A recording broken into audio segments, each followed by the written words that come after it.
Keeping that bass below water until just before you reel it in can help you from losing some of those fish.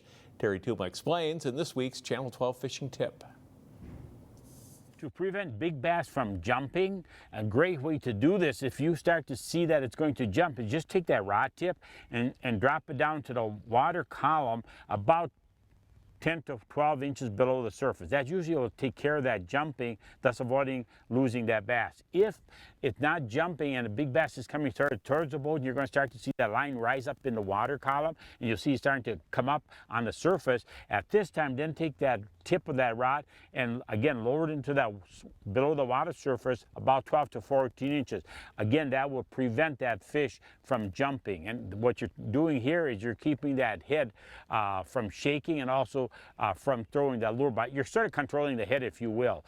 And then too, when you get that bass close to the boat, instead of just, depending on the size of the fish, of course, but if it's smaller bass, you can swing it into the boat. But if it's a larger bass, generally speaking, what I will do is I'll just sort of drop down on my knees and then sort of bend over to the side of the boat, grab the rod tip at the same time and the line, and then you can just lift that bass and bring it in. Again, you're going to avoid breaking the rod, losing the fish, and it's just a good, safe way to landing a bass. Give it a try. You're going to be very successful.